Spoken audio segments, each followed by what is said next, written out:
Well, here we are again, this time from a Dallas hotel bedroom.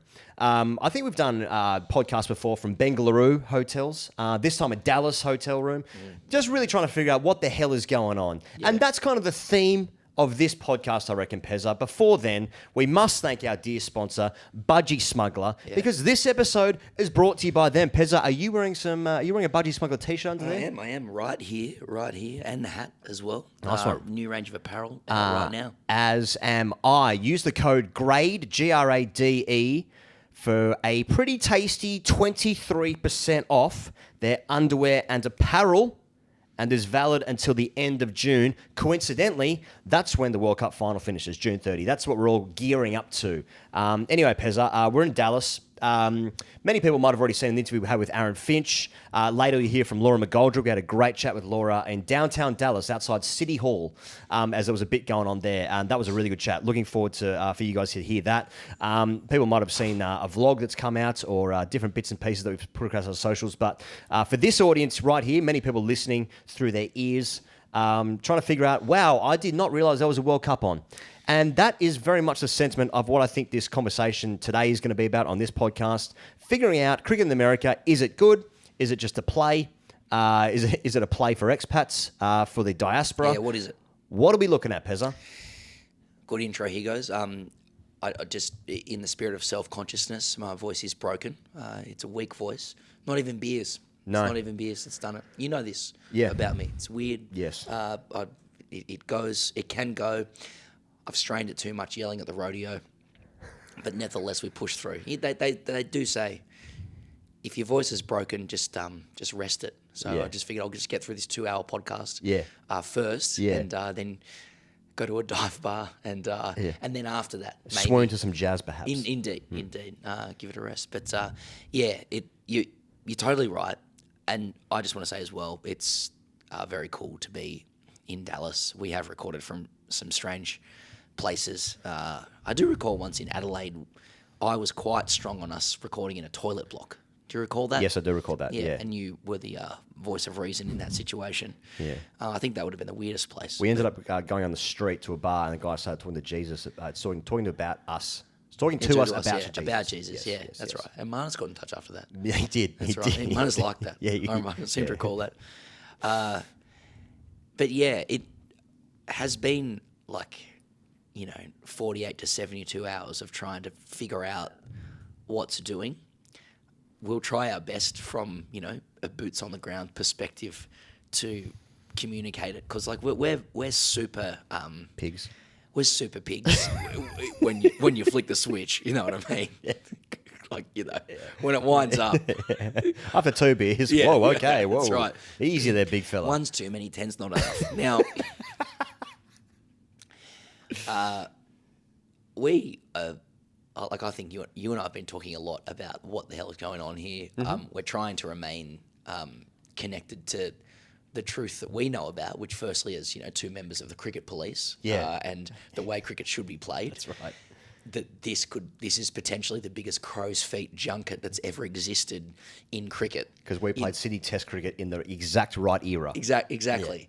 That there are huge echoes of Peter V'landys Las Vegas trip, where, there's a bit of gambling money about, there's some kind of halo effect, but ultimately it's a junket for people who are just insiders in the sport, and we're trying our best not to be, swept up in that, and through all of our coverage communicating, no, cricket really can work in the US. If you really think about it, it's really good. I mean, let's face it, we're here because it's the home of capital. Yeah, that's right. There's capital, and also for myriad cultural and economic reasons, because this is the most powerful country in the face of modern Earth, making it in America matters to people. Yeah, right, yeah. And we all are somewhat seduced by the promise of making it in America. Somehow it speaks to to some anthropological need to be accepted. I mean, fuck. Half of our fans are AFL, There's no bigger media piece than when some AFL footage makes it onto SportsCenter. Yeah. This is just that, really. Yeah. It's how it feels. But we did still a very fascinating country to be in when it is boots on the ground. When we got into Dallas. and Texas is presented to you in a certain way at home, and then when you get here, it's like it's bigger than that. Like it's billboards, it's personal injury lawyers, it's Jesus, it's faded signs in Mexican. Speaking to Mexican, the Mexican audience, it's Jimmy holding up a sledgehammer saying he's from Lyons Law. Why is he holding a sledgehammer? Who knows? And it's an intoxicating place in that sense. When we went to the game last night, if we can be free flowing here, really, like there's no chat about the World Cup in Dallas. In mainstream Dallas or mainstream America, there's no chat. There's no commentary on Team USA's win last night in the New York Times, for example. There is in the Dallas Morning Press, I have to say. But when you enter the sort of the compound, slightly, what are we talking, maybe 10 Ks outside the city? Something like that. 15 Ks or something. 20 minutes drive. It's a big car. Like Texas is the biggest car town of all time. There's no public transport. Yeah. It's like 15-lane highways. Yeah. And mate, the road rage here is fucking... The road rage is unbelievable. Multiple times. Yeah. But you're on these highways and it's like there's... it's twisting and turning above you. Yeah. There's minimal marketing, but when we turned into the kind of the ICC compound and you start feeling the familiarity of ICC signs, the Grand Prairie complex and everything that was contained within that scene last night, as much as it looked bewildering and bemusing to the thickest cops you've ever seen in your life, and I mean physically speaking. Christ, yeah, the necks. The necks on it. Oh, next level. Yes.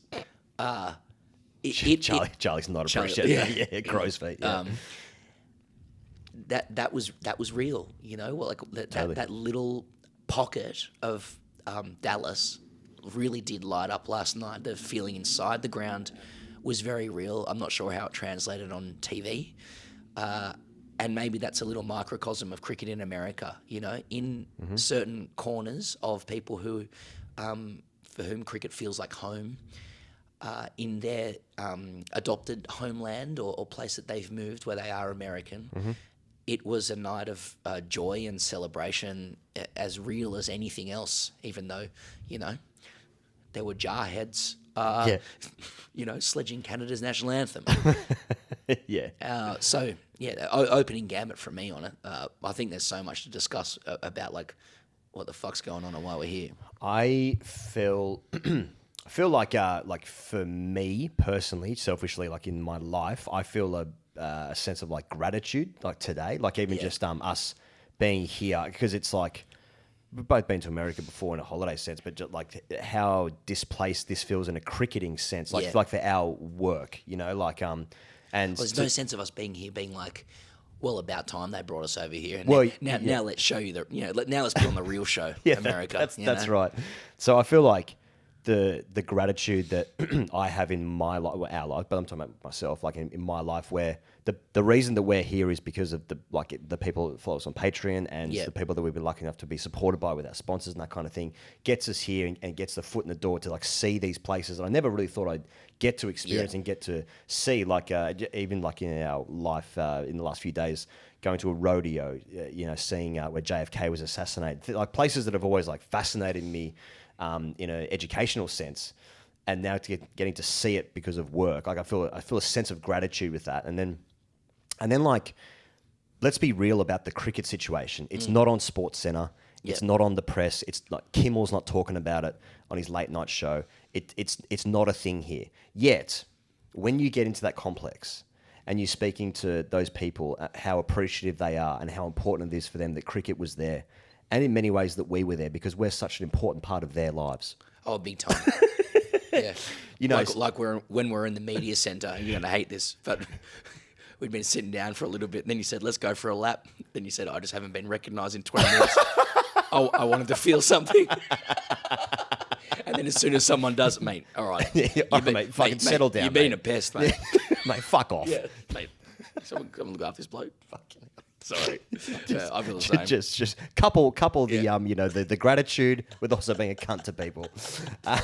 Grade cricket really does a number on you. Yeah. I don't know who I am. Honestly, I lost who I was about age 17 when I joined. I'm still trying to find myself. Mate, I woke up with my head facing the wrong way. Just fucking twisted at absolute knots this morning. Grade cricket's absolutely cooked me. I started talking about my famous 263 run season, comparing it to Roger Pennis's 4-minute mile outside Grand Prairie Stadium. That was a good season.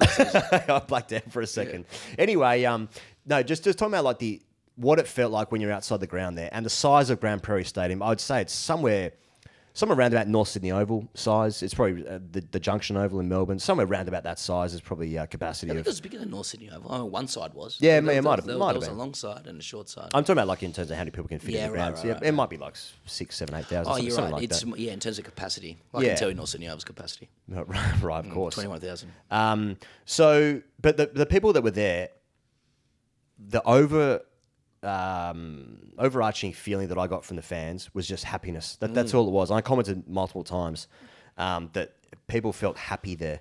And when the run chase got going and Aaron Jones hits 94 or 40 something to win the game, mate, it was electric. It was like there was 50,000 people there last night, and cricket was good though too. Like cricket was good. We're not sitting there. Yeah. I mean, sorry. Some of those blokes could have played in some strong twos teams that Gordon went up late. Yeah, exactly. Let's have it right. When they're warming up beforehand and blokes can't keep it in the net, etc. We're just looking at him with crow's feet, just kind of like, mate, can these blokes fucking hold this thing? Also, they're 6'3" and the biggest, thickest blokes of all time who would have knocked you over in 2 seconds when we were at our peak athletically. Just by breathing on you. Exactly. You're too big. What grade you start in?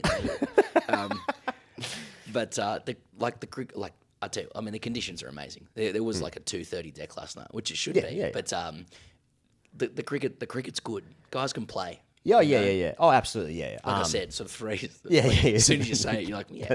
That's right. But like, in what era? Yeah. It was sort of a qualifying semi in third grade in 1997. Full whites to the tryouts. Maybe put you in the fourth net. There's only 3. But when we're outside the ground, a lot of people like bringing energy. They're dressed up in Star Spangled Banner gear. People dressed up as bald-headed eagles. Blokes with red, white, and blue sunglasses. That kind of garb. Daniel Garb. It was Daniel Garb was not there, I should say. Not that I saw. Did you say Daniel Garb was there? Yeah, Garby, how are you? The people in the ground, they were having a fucking great time, and so when I think about what it all means in a cricketing sense, if I was in Australia and I was listening to this podcast and it's like, yeah, all well and good for you boys to be over there. It must be nice, etc., etc. Yes. This for me, I don't give a fuck. It's like, why the fuck is this in America? It's ridiculous. Come on, play it in a proper place, inverted commas, where there are actual fans going. Those people that were there, how happy that would have made them last night, and will make them when they go to New York for the New York games, the Miami games later in the tournament, and even Nepal's playing against the Netherlands, I think, in Dallas. Big Nepalese community, I'm told, in the Dallas region. That's going to make a lot of people happy, and what the sport should mean to people is individual to each person. Yeah. But I felt just watching the cricket, man, people were so happy that it was there. Yeah, and that was just a cool thing. That was a cool thing. It's a sad. I haven't actually thought this idea through, which is nothing new. But I guess it's probably one reason we shouldn't have gone last night, because as the cricket police, 2 people who played at the peak era of cricket, the correct era. in the correct era and the highest level for the least reward in that country. Therefore, meaning we're quite good. Yeah. I've avoided being an emerging cricket nonce. Totally. But last night, I think I saw, that it's good. Yeah. And I'm really sad to have to abandon the nonce approach to that. And all that's happened is instead of staying on my computer in South Melbourne, seeing as on my little computer in a commercial lease in South Melbourne with headphones on, going like, nonce, this is nonce stuff, mate. He's fucking shit. Sorry, mate, he's starting 4s. Just looking at your computer saying, fuck this. Right. No one's even in the office yet. I've actually gone and seen it with my own eyes. We've seen it with our own eyes, and the experience is there's no hierarchy. And for anyone who might have watched on TV and thought, oh well, this is just expat Indians, that's a facile misread. There was Pakistanis there as well. was Pakistanis there, you fucking dumb guns. Yeah, you racist. Yeah, that's racist, actually. I only say that because that's what we did. No,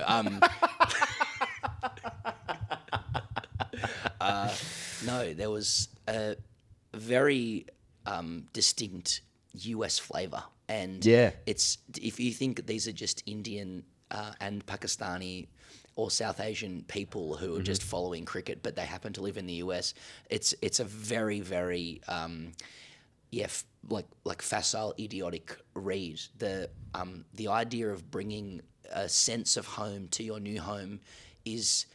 And Andy Bull in The Guardian, shout out to him, has done a great series. People should read if they really want to clue into the cultural and social phenomenon of cricket in America, albeit on the periphery. It is very much the American story and the American dream. It is land of opportunity stuff. There was a huge American flavour last night. It's not to be confused with the Indian fandom experience. It was different. You were there. You saw it. You know, it was fused. I thought that was very interesting culturally and socially. Do you know? Like, it's freeze, but fucking pitch it up, mate. Fuck me. Any danger? Hit the stumps. Jesus Christ. If I get this bloke off.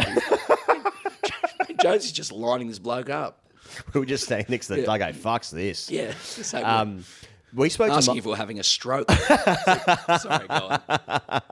Need 3 blokes to move the sight screen and one half of my face. Push it back together. We spoke to multiple people, man, who were thankful.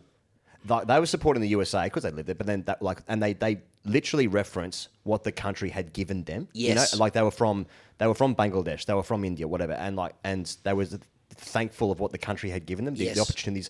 We've spoken to Indians in Australia, similar experience, not the same, but similar. And that was a feeling of richness, like people chanting USA, you know, or RCB. I couldn't really decipher, but like there was, again, I just kept thinking of happiness. People were happy, and like, you know, being in Australia, think about the amount of times, man, when we've walked around the outer of the SCG or the MCG, like when we were kids, and blokes just fucking getting flogged in the sun, barely watching the cricket. A bit of aggression lying underneath at about 3:30 in the afternoon. A bit of abuse towards players. I couldn't have think of anything further away from what we saw last night at Grand Prairie. Now, like, is one thing better than the other? Yes. Yes. I mean, if it's a final, I know it's signing. And that's the winning culture. Exactly. That and that's gives why Australia... we win. Yeah, you know, like that was just a feeling, just happiness, and just to be around that. And it also feeds into it a little bit as well, doesn't it, of like T20 cricket. Now, like, most people listening to this are going to be like, tests, that's what cricket is. And you know what? For me, it still is as well. Just look at like the amount of young people or people that would never get into a test match that were there really getting into cricket, who aren't even fucking, you know, living in a country where it's a thing, getting around cricket and T20 cricket, and because of what it was last night. Let me tell you, when he hit fucking 10 sixes last night, some of them were monsters. Yeah. Oh, it was exciting. It was fucking good. It was fucking good last night. Yeah. And I'm the same as you. I remember saying this on the podcast a few years ago. I used to have zero interest in, like, you know, getting Papua New Guinea into like watching them play. And now I'm like, nah, it's good. Like more teams should play. And this is the avenue. Now, like, the sacrifice of that is that, like, test matches will suffer, and that's just what's going to happen. The IPL at one stage or another is going to go for 6 months.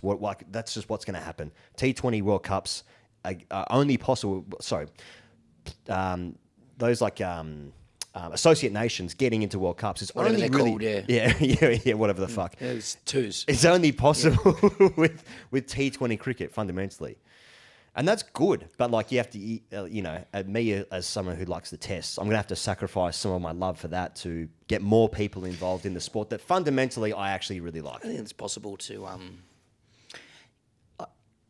look, this is just me speaking personally. That doesn't necessarily mean that's how the game should be run, right? It's not designed for me, but I'm philosophical about that. I mean, my dad, who got me into cricket, and it's a big part of the relationship, has often said to me that when he was a kid, test matches used to be special because they weren't played very often. Yeah. And that was part of the allure of it as well. And I know that just runs completely against every entertainment principle that exists now, which is just bulk saturation coverage at all costs and all times because the competition for entertainment is so much more fierce and varied. Yep. Perhaps it was possible for Test cricket to be special back then because there was fucking nothing else to do. Yeah. Movies closed on Sundays. Exactly. Yeah. 2 footy games on a weekend in the 90s on TV. Yeah. Replays at 4 o'clock in the other. Yeah. So there are differences between him as a kid and then what we're dealing with now. But it doesn't particularly concern me in my life if Test cricket is preserved and big games are preserved. And there are, I don't want to talk in the Windows prism or whatever, but it is very clear, I agree with you, that we still are in the wild west of how cricket is going to land, and there are a lot of mercantilists and private owners who understand that there's a lot of money to be made in selling the short form of the game to TV audiences and new audiences as well. And Test cricket, from a US capitalist perspective, is doing its best to fit into that. Yeah. I hope it is. All we can hope or have to fight for is that it's given the correct place rather than just being suffocated. Bulk, yeah. Yeah. I just revert back to like how many people are going to be listening to this and saying like, boys, all well and good, must be nice, etc. Yes. This is still fucking rubbish. And, yes. It's happy for you. You're there, and it's all good. Well, why don't we talk about it from that perspective? Like the bull case for like this is pump. And this is like everything that cricket in the US represents is concerning. And I think that is a very fair perspective, and you can just be as you just said, two guys sitting in Dallas going, oh, no, actually it's good. Yeah. Oh, I saw it, so it's actually good. Yeah. What I think is interesting about, or one thing's interesting about like cricket in the US is that I think to a lot of like mainstream Americans, cricket is a vestige of English colonialism. Still, that's its image. Yes. And it is an elite game for gentlemen. It's an elite game for elites. And it's just interesting to see that like it's mainly South Asian teams playing here. It's boom crash opera. It's sixes. It's T20 cricket. It's cricket with a South Asian face. Everybody that we've spoken to here, which is basically Uber drivers and people outside the ground, seem to be aware that it is a game that South Asians love. That's true. People in America do understand that. I think they see it around. They do see that, like they see people playing, and they're often Indian or Pakistan. I think that's really true in the sense of like the cricket that has been the cricket and the game itself that's attempted to make it in America as everything, not just sport, has ever tried to do, has been packaged as pastime, English civility, etc., etc. White people standing in a field in Baker's whites, padding out time whilst they hide from their wives on a weekend and responsibilities and such. And now you look at like what T20 cricket brings and the flavour of such. It is high octane. Sixes at all times, fireworks. It's all the things that like me like crow's feet a bit as like, how come I listen to a song by Ellie Goulding when someone hits a 4? Like from 2011. Like it's like this isn't the sport that I played. It's not what I attach my identity to. But that's it's like it's an entire new sport that's been invented in the last couple of years that might be appealing to a whole bunch of people. Now, even like in our experience, right, where you look at our YouTube analytics tell us that America is nearly, if not already, nearly our second biggest demographic audience on YouTube. India is the most, Australia is, and then the US, or maybe the US might be second. So like the US is second. US is second now. Yeah. So there you go. Like, and that's not a coincidence. That's not a just standalone thing. That's going to be the same as cricket here. So like an audience does exist now. Like I defer back to this idea that like it's not on Kimmel, it's not on SportsCenter, it's not in the mainstream, and cricket right now is not trying to get that audience. There's already an audience here that loves it, and they were there last night, and they're Americans. They're repatriated Americans, or they're moved here whenever. But that market does exist, but it is a different sport that was once tried to make it here a decade or 2 decades ago. Anyway, so should we talk about what should we talk about? Should we talk about Dallas as a whole?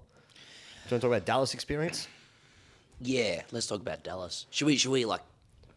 Let's shout out Budgy Smuggler. We shout out first. Budgy Smuggler. There's Budgy Smuggler. Yeah. So, once again, Budgy Smuggler getting around TGC. They have a brand new. Jeez, they've been good to us, Budgy. Like the And OGs. like I've been. If you're new to TGC, Budgy Smuggler basically underwrote TGC for like 5 years. Yeah. Through the leadership of Adam Linforth, Right. And others, and in fact, like that, if ever there is a book written about TGC, which there shouldn't be, because that's sort of cricket police stuff. There are some articles on different legal websites so you can. Oh yeah, you sorry, can get a history of it. No, if you want to know the legality of how it started, a couple of Reddit threads. Yeah, go to Reddit. I think it's pretty straightforward. Yeah, well, you would. But it's continued. Another good ad for Budgy. We do our finest work with Budgy, doing ad reads for them. Well, Budgy actually, I mean, we're fourth walling here, but like Budgy was instrumental in stopping TGC from going exclusive with various media platforms. That's true. Yeah. They've been a huge supporter of ours, and that we set ourselves free from each other a couple of years ago, but they've popped in at the most opportune times. Like, for example, the Ashes last year, and then World Cup this year. Linny has a good mind for these things, so we want people to support Budgy Budgy is a great Australian company. Yep. You could be listening to other podcasts who are telling you about fucking sports bet or something. Yeah. Seriously, get around Budgy Smuggler. They've got a new underwear range. So this is a company that's gone from doing Budgy Smugglers now into like underwear and apparel. Their campaign this time, and you'll see it on the top right of the screen if you are watching, involves Australia's most ordinary rig, Josh Clutterbuck, who's co-host of Bloody Brilliant Beers, Clutzy, that is, and NRL's hottest player, Herbie Farnworth. And, mate, have a go at it. They have Australia's most comfortable underwear. Please, we've been wearing it here. Yes. It's a comfortable thing. It hits all the right places. It curves around the right places. Correct. It tucks in nicely. Yes. The press is correct. Yes. If you use the code GRADE for their underwear and apparel range, so not the Smugglers, you're going to get 23% off. That's GRADE. Clutzy and Herbie Farnworth are a bit of a hot or not kind of arrangement, depending on your proclivity. Yes. Let's just do it quickly. Like, hot or not, here goes the World Cup in the US. If you're here, hot. If you're not, is it on? Yeah, that's pretty much the. Are they watching in America? Are they watching in Australia? I think the whole thing's been summed up by 2 different Uber drivers. One said, "What are you doing here?" And you said, "Oh, we're here for the cricket." And he said, "Oh yeah, the big cricket tournament. Yeah, I saw this the other day." And he started deferring to articles that he had heard about or even read about. Another one said, "What's cricket?" Yeah. So And someone said, "I love Quidditch."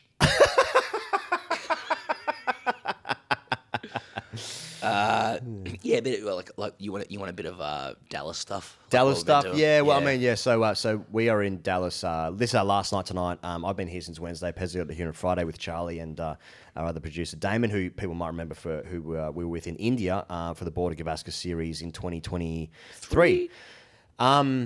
So you guys got here on Friday. So yeah, we've tried to do as much as possible. We went to Dallas Fort Worth on Friday. That's about an hour away from Dallas, different city entirely. And we went to a rodeo. We were headed to the Old Town, in the north part of the city, I believe. And we tasted and we sucked at the teat of Dallas Fort Worth, and we breathed that in. We've done some JFK assassination stuff, some Lee Harvey Oswald gear, some Dealey Plaza stuff. One of the great highlights of TJC's career, I would say, was doing an interview with Aaron Finch in Dealey Plaza, whilst talking about conspiracy theories and just getting some ideas about Finchy. A couple of questions knocking about. What are your thoughts? He wasn't as forthcoming on air. let me tell you, after a couple of beers, he had a few like, thoughts. he won't appreciate it, but I think it's fine to say because we learnt today in the museum that it's the view of most Americans that that they don't accept the official findings of the Warren Commission of what happened with JFK. Yes, and we're heading to New York. We're heading to New York tomorrow for about 2 weeks, I suppose.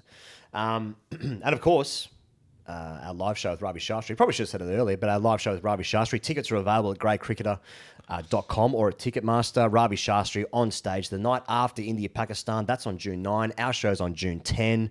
Please do come along. If you know anyone in New York, if you want to get around us, or just see Shastri on stage. See Shastri on stage. Oh, well Not said. that easy to say. See Shastri on stage. It's good. That's how we warm up. We used to do worse things than that, but yeah. Bit of seashells gets kind of gear. And so please do join us for that. That's going to be fun. But anyway, yeah, just the Dallas experience. I've never been to the south of the US here, but fuck, it's good, man. It's fucking good. Ribs, it's really pork good. ribs, yeah. beef, Like, a lot of meat. Do we talk about it? Because is it must be nice territory? See, All I'm saying is, like, if we want to relate it to cricket, we like probably should have pre-prepared this, but like nationalism and the connections of cricket to government is particularly right now a pertinent conversation if you're mature enough to have it. It is not unreasonable to say that there are connections between powerful governments and powerful bodies in cricket. And that gives lots of us, and in fact that's been the case for a long time, irrespective of whether it's India, Australia, England, etc. Okay, but I do think it's particularly relevant now if you're willing to be open to that. It also then opens one to perspectives on patriotism and nationalism in other countries. And this is a little bit of a must be nice thing, but we noted a lot of patriotism bordering on nationalism in India watching the World Cup in 2023. Totally, yeah. And in other places. It's a brand of love for your country that can often be different or jarring to what one is used to, right? And good to observe from afar.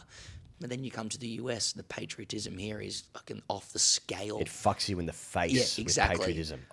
And so, you know, that gives me some kind of a little bit of what's the word? Like comfort when it comes to Indian patriotism or whatever. These are just big countries with lots of people who love the country and exercised in different ways, to be fair. But like we went to the rodeo, for example. My God, the scenes. You might see this. Like we're doing some work with Wise, putting some vlogs together. But mate, like going to that rodeo, Fort Worth. A young woman comes out on horseback before we're in this rodeo arena. What are we talking? Maybe 1,000-seater? Something like that. Yeah. Mostly full.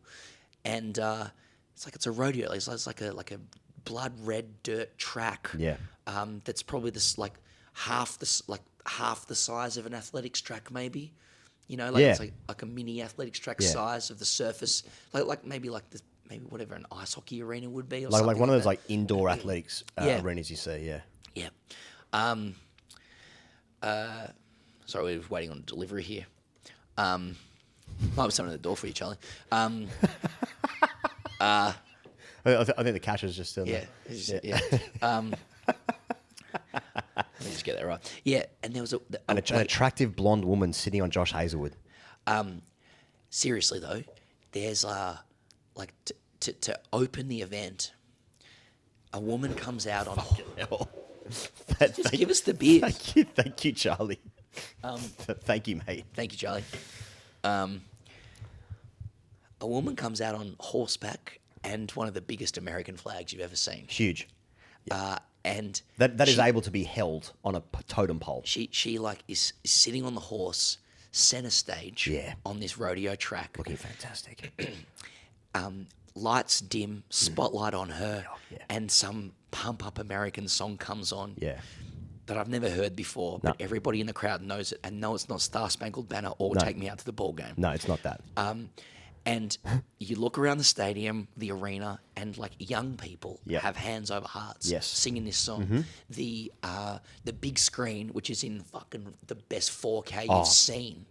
Could have been 8K. I don't know. Is playing montages of American military men. Yes. Right? Yep. And people are singing and belting it out. We're trying not to laugh, obviously, but also observing this, from a behavioural science perspective. That's right. And whilst being respectful of being in a new country. Yes. And my hands on my heart. Yes. No, and a single tear rolled down my That's cheek. right. And as the song reaches its crescendo, the horse starts trotting, and then as the song builds and builds, the horse starts breaking out into a gallop. Yeah. It develops a head of steam, and the woman has the flag now billowing in the breeze, fully erect, which is indoors, by the way. A fully erect flag, which is unfurled as the horse is just bolting around this stadium like from it's a been canter spooked. to a gallop. Exactly. Yes, and everyone is just losing, going yeah. Fade out, spotlight on an senior American citizen in full suit. Definitely served military time. Served. Yes. And he sings, done tours. And he sings Star Spangled Banner a cappella as you're meant to sing it. Yep. And the slower the better. Yep. Went And for 45 minutes. Oh, big time. And you go through that, and that's great. And then they advertise some whiskey, I think. And then after that, it plays into a prayer. They did a prayer. Yeah. And then after that, then Born in the USA comes on. Born in the USA comes on. Which is just one of the all-time bangers. And at some point in that episode, a rodeo clown danced across... Who's dressed in the flag. Stars and stripes fucking jumpsuit. Doing a chicken wing dance. So we're just shuffling across the fucking dirt, the clay dirt of an arena. Not even a good dancer. And then you turn around and you see a blonde, middle-aged American woman from the deep south with tears rolling down her face, whilst a rodeo clown with face paint on does a chicken dance across the dirt. Yeah, and we are. And we're thinking, I'm fucking so happy that I'm here. Yeah, but we're also there going, fuck, this is weird, before we realise that we're coming out to some fucking nonce game, which is 10Ks past a strip mall with fucking Wendy's and Whataburger. Who's the weirdo? Yeah, who's the weird one? Who's the weirdo? 6-3 field goals, some chop out overs, bowling cut shots. Yeah, indeed. And then, rodeo is just that. I don't know. It's just culture, isn't it? Like it's just wild men. An Aussie won something, and then there was an English guy behind me who said, "Oh, good to see you good at least one sport." I just was like, "Settle down, mate. Fucking settle down, Any mate. danger?" Yeah, it's funny. It's all of these things are actually connected in the sense of like all of these things were just people being happy of where they're from. It was all of ours is a pride. Games. Everyone's just playing games and being happy. Yeah. Yeah. Like we arrived hours after the Trump verdict was handed down. So, like, fair to say there's a bit going on in the US. Yeah. And we thought about titling our first video US Trumps Canada and decided against that because it was lame. So, what else? Dealey Plaza, we talked about it. Yeah. If you think he acted alone, you're a moron. Play on. Advantage, play on. Yeah, that kind exactly. of stuff, yeah. So should we talk some cricket now? Yeah, is that indulgent enough? I think so. Yeah, I think so. So the game that's happened this afternoon, US time, was West Indies played against Papua New Guinea. That first game there was in Providence. Papua New Guinea batted first, made 136. West Indies chased it down with 6 balls remaining. Interesting in the sense that first of all, my boy Chad Soper's playing for PNG. So you have an actual grade cricket connection to this? Close personal friend Chad Soper, who I played a fair bit of grade cricket with. Can I interrogate that a bit? Therefore, I'm playing for Papua New Guinea. You know what I mean? So you played a fair bit of grade cricket with him. So same team, or is it same team? Okay. Yep. So what grade was he? I would have played 4s, 5s, 3s, and 2s. I reckon with Chad. Interesting order that you put that in. Yeah. Yeah, I'm just trying to think. And then he just kept going. Yes, then he sort of went on with his career, and I sort of went a bit above with what I'm doing now. You missed the opportunity there to say he played with me. Yeah, well, let's just say we're both involved in this World Cup. Yeah. Yeah. has the relationship developed since he's sort of, he's done well, you're in the media, etc. as well? Like, you hamming that up? It's definitely a power struggle about who replies to whose Instagram stories and the speed of which one would reply to that, what kind of emoji reaction you're going to go for if he's posted a good story. So he picked up the wicket of Rodman Powell, crucially, in the run chase. Robbie P had him caught behind, keeper up to the stumps.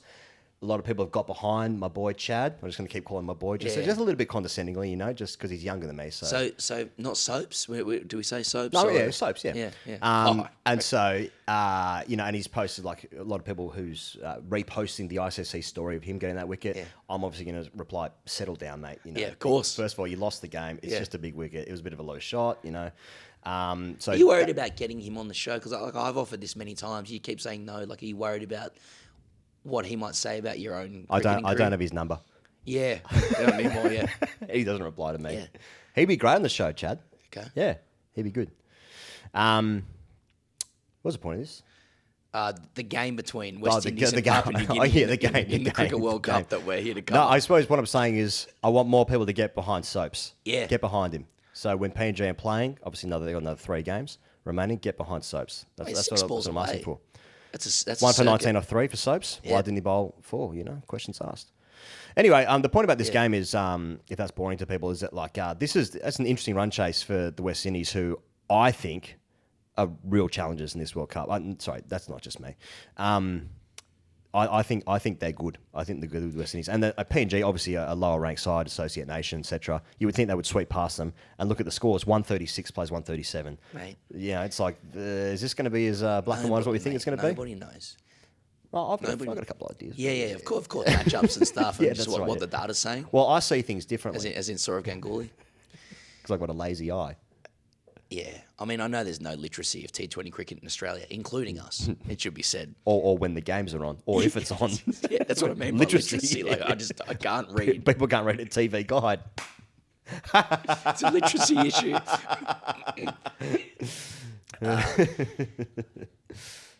Yeah, man. I mean, it's the first game as well. It's like, yeah. We've talked to Laura McGoldrick already, so yes. I say it there, but I think 7 teams can win the World Cup. Yeah. The West Indies is one. It's part of the beauty of the format, and also part of the difficulty of the format. And I think what Finch said to us yesterday in the interview was correct. He said a semi-final is a tick. Most people think that this World Cup is going to take 40 games before it starts. This first round is what used to be the preliminary round, but with a couple of bigger teams in it. Yeah. The top 2 seeds go through. We already know who they're going to play should they go through. Yes. Right? And once you get in... Sorry. Charlie's so concerned about a crack of the can.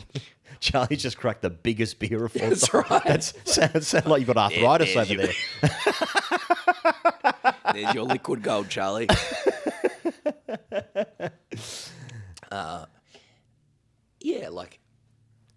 Finch was right, I think, when he said that a semi-final is a tick.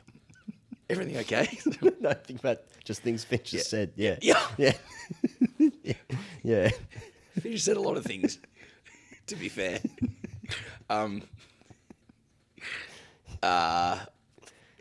He was right that a semi-final is a tick. Like you've got to win those Super 8 games to be regarded as successful. And by the same token, if Australia doesn't win it, it's still Royal Commission stuff. Oh, totally.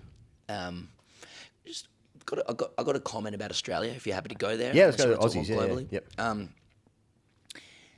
Here's what I want to put forward. Mm-hmm. Under the captaincy of Mitch Marsh, could this be the most performatively relaxed team Australia has ever put on the park? Because here's what I'm seeing. Yeah. He goes. Yeah. If you go on socials, Heady's on there. Yeah. He's throwing a line in, the Caribbean Sea. Now he's got his he's got his arm around. It should be stressed his wife Jess, but it may as well be his miso soup. Yeah. You know what I mean? Big time. Yeah. Yeah, and it is his wife Jess. Yeah. But he's throwing a line in, with a bucket hat on, right? Yeah. Then you go to old Limoncello Papi. Yeah. Zorby. Yeah. Just pictures of the Caribbean Sea nude. Right. You know, not him nude, just nothing but sea. Nothing but sea, yeah. Mitch Marsh has the Ugandan jersey on, Right. You know, with the Uganda, and what a great bloke Mitch Marsh is. Yeah. Like, and how many of the Aussie guys are just saying, "Fuck, I just can't wait to play under Mitch Marsh." Like, I'm getting images of Ashton Agar wearing a seashell necklace. exactly. These guys are desperate to show us just how much they can relax, which is obviously a bit from them to the rest of the other nations. Yeah. As Finch was saying yesterday, the way you win a World Cup is to paradoxically not care about winning it anymore. That's how Australia's won. Doesn't really make sense. No. You know, the way you care the most is by not caring. And Australia is on social media showing everybody that we do not care. You've got all these other teams, New Zealand, South Africa, India, Pakistan. They're going to be receiving effigies if they once again fail. They want it too much. Exactly. They want it too much. We heard. Sorry, go on. Sorry, in Australia, he goes, Mitch Marsh presiding over the most relaxed team of all time is going to invite the criticism at home that Australia needs to win. Yes. So, and I just want to be first there. Okay. And just saying, I'm having a look at these pictures. I'm concerned about complacency under Mitch Marsh. I'm concerned about standards slipping. Yeah. Oh, okay, yeah. Because that's not how AB did it. Yeah. All right? That's not how Steve Waugh did it. That's right. Okay? And, you know, it's been I'm seeing a loss on the horizon of the Caribbean Sea. You know, like it's been a long time since Australia's been in a loss they had to have situation. But I think it's where they are. I think as well that the manner of these defeats will come in being spun out. And if there's one thing that Australians will not cop, it's being defeated in a beta manner. Yes. Australians will cop defeat at the hands of some of the fastest, scariest, most intimidating bowlers because we respect those skill sets. We respect that the Dale Steyn, Morné Morkel era of South Africa because it was through the chest. We respected the West Indies stuff. 70s, exactly, 80s. of course. We might even get behind a Jasprit Bumrah exciting spell because it's angles and its pace and its levels of skill that we understand and we've rarely seen on these shores. But being spun out, it just goes a bit too quickly past in a direction. It makes you look foolish. And one thing Australians will not cop is being foolish. And the thing is, there's only one country that you can get upset about when it comes to wickets with spin, and that's India. So spinning wicket in the West Indies isn't going to play politically. No. Because to most Australians, West Indies is pace. Name one good West Indian spinner ever. Exactly. So to most Australians, good, hard-working, decent Australians, and that's right. quiet Australians, we will not accept the excuse that it spins. Mate, people who go to work for this country and they work... and can't watch the game because they're at work. 40, 50, 60 hours a week, you know? Sure, are they wearing denim? Probably. Are they wearing bloodstones? Bloodstones or bloodstones, indeed. Have they been stolen? They've been to Africa. They've got blood diamonds in their boots, okay? They're working hard for the nation. Yes. They're wearing R.M. Williams. They respect the land. They're of the land. Yes. They are hard-working Australians. Yeah. They will not accept... Cost of living pressures for them as well. Not picking a fucking wrong-un. Are you kidding me? Are you seeing the kind of money these guys are on? Hard-working Australians will not accept that. So that's what I'm saying. So that's why I'm expressing some concern. Heady's putting the line in. Zorby's got the Caribbean Sea If they're putting a line in, I can get behind that, I suppose. Well, Steve Smith did say that. Go watch the Test season 2 after they win in Sri Lanka. Watch what he says to Cameron Green. Have a line, mate. Now, some would say he's saying LION, the name of the beer, but I don't know. Not for me. Yeah. I'm just wondering, because I know the team is inviting this, so I think they'd be happy with it. They want receipts. Are standards slipping under Mitch Marsh's captaincy already? I mean, he's not even got our Guernsey on. Is it time for Cummins to go as captain? Well, so I'm saying, what are Mitch Marsh's politics? I know he's a friend of Cummins. Yeah. But to be fair, he's WA. Yeah, that helps. He's got a speedboat. A speedboat runs on E10 fuel, ethanol. Bigger boats run on diesel. What are you, Mitch Marsh? E10 or diesel? Make up your mind. He won the AB medal recently. You know, he cried. He cried. Weak. He cried. Exactly. Pathetic. You know, we've just been at the JFK Memorial. JFK's famous quote was, ask not what your country can do for you, ask what you can do for your country. What's Mitch Marsh's? Bit fat, love a beer. Is that his platform? Yep. It's not a bad platform, to be honest. So that's my assessment of Australia. I think it's a good assessment, mate. And I think it's as good as anything else out there, to be honest, because no one knows. No one knows where the West Indies is, okay? Yeah. And when the games are on. Yeah. Not a nation, by the way. That's true. First game is against Oman on Wednesday, June 5 in Bridgetown. Then they play against England Saturday, June 8, same place in Bridgetown. They play against Namibia, June 11, then Scotland on June 15. Those are the Aussie games. They've had 2 warm-up games. People would have already seen they had 9 players available for their warm-up games. Brad Hodge fielded, as did George Bailey and Andrew McDonald. Borovich as well. Who's a good player. It's like, oh, how funny is it? Like a non-Australian player plays like, yeah, he's better than fucking heaps of guys played twos in Victoria. Like, good first grader. Genuinely. Like, oh, mate, let a few through, didn't he? Mate, how funny is it that Brad Hodge fielded for Australia? Yeah. Travis Head, Pat Cummins, Mitchell Stark, Glenn Maxwell, Cameron Green and Marcus Stoinis were the ones who were to join the camp late. Everyone except for Stoinis were ones that played in the IPL playoffs. So that's why Stoinis came because they needed him and his kit didn't show up. Couple of logistical issues. See, I've never... Australia, once again, a famously slow start from Australia, I think. Like, they're doing it performatively now. They say, somebody please beat us and criticise us. We need it. We need something. Honestly, if you play for any other team, you'd be like, Australia's so good. Yeah, I need to be kicked in the dick to get it up. Charlie, that's fucking gold, mate. You're laughing at that. He's watching a podcast. Yeah. Anyway, that's what's happening in the World Cup. We'll talk about this quickly, actually, because we're talking about India playing in New York. There was an ISIS threat against India. I mean, what the fuck? I mean, so against India. Against India, yeah. I'll read you this. I'll read you this article from Reuters. New York will boost security for the upcoming T20 World Cup in June, the governor said on Wednesday, after reports of threats, especially related to the India-Pakistan match. This is a tweet from the governor, Kathy Hochul, I think it is.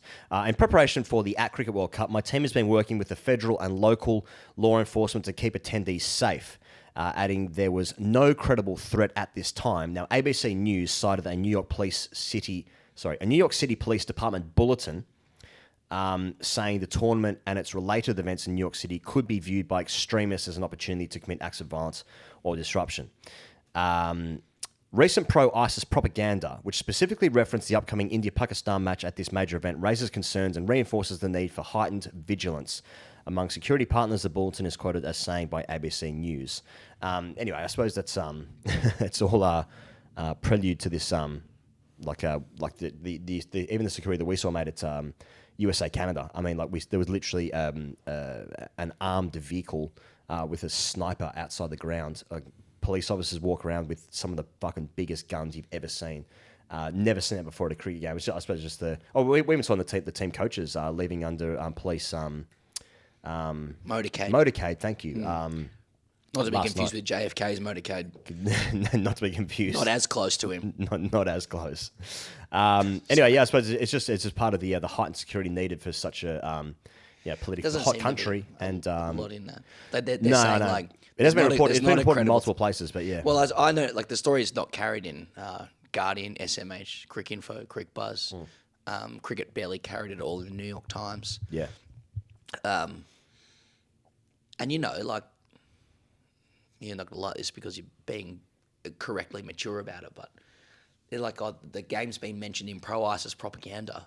I mean, maybe they're just talking about the game. Because you're like, there's a threat against India. I mean, Pakistan's playing. Now, as far as I understand it, ISIS is like a Syria, Iraq, Libya sort of gear. Right, okay. But, if they've got allegiances there and there's a threat against India, and Pakistan's playing, there's going to be fans there as well. So you sort of... Can we talk about matchups? Robbing Peter to pay Paul there. Yeah, that's true. They could have just been talking matchups. They could have just been chatting on on their devices and they just talk about the game. You know what I mean? It's actually just an exciting game. Well, how's the deck playing? Everyone's into it. Yeah. Well, fingers crossed, I guess. Yeah. I mean, like it is the game in India-Pakistan is the talk of the World Cup. It's the entire reason that the game's here in America. I mean, yeah, and India. Let's be real about it. India, like the India kind of industrial complex hasn't swung through Dallas. It's straight to New York. I think they've got a game in Miami, don't they? Or is it just purely New York? Oh, well, they might have one in Miami, I think. One in Miami. Yes. But they definitely play Ireland, Pakistan, and the US in New York. Yes. And Pakistan are playing against America here. In Dallas. Yes, Yeah, that's right. I don't think it would have been appropriate to play that in New York. I don't think so. I don't think it would have been appropriate. Just because the deck in New York isn't really It's just not a good deck. Suited. It's not a good deck. For the kind of cricket they want to play. Yeah, they want they want pace on. Yeah, that's right. So yeah, no, I guess I suspect it's good that they've had a practice game there in New York. There's going to be India versus Ireland first in New York. I think there's going to be. I think South Africa has a game in New York as well. Against the Netherlands, yes. Right, pre the big one. So they're going to have a chance to sort out the infrastructure and all that kind of stuff. It's like... It's like an hour and a half out of Manhattan. Yeah, it's Long Island. We've spoken to people through our various pursuits who don't consider the venue to necessarily be New York, as it's generally understood. Yeah, I mean, it is. It's not Central Park, put it like that. No, it's not in Central Park. It is about an hour and a half from Manhattan to get there. Yeah. And, there is a lot of questions over how it's going to be sorted out, but I'm sure it will be fine. Mate, some of the people we were talking to last night were saying the tickets for the game are being retailed $3,000. Someone else told me that the wait list for that game is at 6 million people. I mean, that's just absolutely unbelievable. Yeah, numbers are ridiculous, yeah. It might have been, I don't know how long we've been going for, but it might be quite a while. But now's a good time as any to talk to Laura McGoldrick. We had a great chat to Laura for 40 minutes, something like that. Laura, great value, friend of the show. Many people have asked her to be on the show. Highly requested since we had a chance to meet Laura for the first time when we were in Christchurch for the Trans-Tasman Trophy. Yeah. Is that the Chapel Hadley? I don't know what it is, but when New Zealand play against Australia, they play for something in Test matches, and that's what we went for. We've got it. Yeah. That was when she interviewed us, and there was probably 15. You can check it out on Sky Sports, but that was a pretty dusty trip for us, and there ended up being a 15-minute conversation about not to really take you off this show, but 15-minute conversation about how you met your partner through orienteering. And we all got into it. Here's Laura McGoldrick, and us interviewing her about her actually being a proper professional. Well, we're here with New Zealand royalty today, somewhere in downtown Dallas. It's a couple of big, nondescript, scary buildings behind us. Some big-ass flags, which is order of the day in the US. This woman is ordinarily of Sky Sports. She's here with the host broadcaster of the World Cup. She does rugby union, rugby league. She's on radio, TV, all mediums, and this is indeed a fallback for the fallback career for a musical theatre career that hasn't yet begun, as far as I understand. That's right. It is a multi-talented front woman of last night's World Cup opener, Laura McGoldrick. Laura, welcome finally to The Great Cricketer. Thank you so much for having me. What an introduction, especially that musical theatre bit. Yeah, wow. Well, I've seen you. You've got some social content heading up, and you can sing. You've got pipes. What happens is I have a couple of Chardonnays, and then there's a band, and I'll be like, "You do Valerie?" And then that's it. We're away. And it's only one song. I would have given musical theatre a real crack. But you were a theatre kid, right? Like you did some drama after school, didn't you? Yeah. Can you make me sound cooler? Yeah. I was a theatre kid. I studied performing arts. Did want to get into that, and then my family was just involved in sports, so I was just I ended up going down that road. Okay. Thank you for having us on to your little television program that you had us on, I believe it was Sky or something like that. Yeah. I would say you would actually be one of our most requested guests in recent times since then. No, seriously. Oh, really? People have asked for McGoldrick, yeah. They want McGoldrick. Wow. Oh, wow. Is it the Valerie? No. Yeah. It's okay. Can you give us a few notes of it, or...? You shouldn't have to do requests. I'm just... I can. Have you got any Chardonnay? What about Wonderwall? Not sure we're there yet, are we? Laura, you were front and centre last night for the broadcast of the tournament opener alongside Bish and Finchy. Never met Ian Bishop, but I call him Bish. At the opening ceremony, was it like that? Like when the Ghostbusters followed in the marching band who had cricket helmets on? Like, was that the moment when you thought cricket's finally arrived in America? Oh, yeah, a combination of that and fireworks going off and Ian Bishop pooing his pants. He sort of, actually at one point it looked like one had gone straight up him because I turned and looked and he went like this. Do you mean pyrotechnics? Yeah. Right. Yeah. Which was, hang on a minute. Hang on. Oh, sorry, Bish. It was a lot. I think the size of the flags for each country really made me go, here we are. Yep. But it was, what a wild ride that opening ceremony was. It was, everything just felt bigger. Even the DP World trucks that come on with the ball was bigger than the usual one you see. So it was, pretty quick to realise you were here. I asked the same question to Finchy, our close personal friend, the other day, and I asked him the same question, like, what are we doing here? Like, America cricket, like, what? What? What is this? What are we doing here, Laura? Well, some more big flags behind us. Yes. We are here to encourage cricket in the US, right? Is that what we're doing? Well, that was my understanding until about now. But I mean, it's a bit of a vibe, isn't it? Well, yeah. No, I don't know. I'm just happy to be here. I'm just happy to be here. No, Damn, I'm happy to be here. That is, I think you captured a bit. Yeah, is that all right? Yeah. I go to Miami next, so Yeah, well, that'll be good. That will And be are you going to New York next, aren't you? Yes, yeah. So That'll be good. you have like hosted world tournaments in multiple sports. Like how does the vibe of America compare to all of that? Like, do you feel there's a World Cup fever here in downtown Dallas? I probably felt it more in Deep Ellum when we were walking the other day. No, I think until we got to the ground, I didn't. I was really pleasantly surprised by what happened when we got to the ground. Like, the game itself was great. Some unbelievable batting displays. The fireworks were very cool. The whole vibe. The crowd was into it. I was really impressed with how much the crowd was into it. But yeah, that's going to be. I can't wait for that the New York part to start. You're a Christchurch girl originally. You're in Auckland now? Yeah. So, yeah. It's obviously like deep into the rugby season, and it really is. It's a football season, generally speaking. You're not going to bring up what I think you are. Well, no, just how great the Waratahs are, generally speaking. No, I'm not going to talk about that.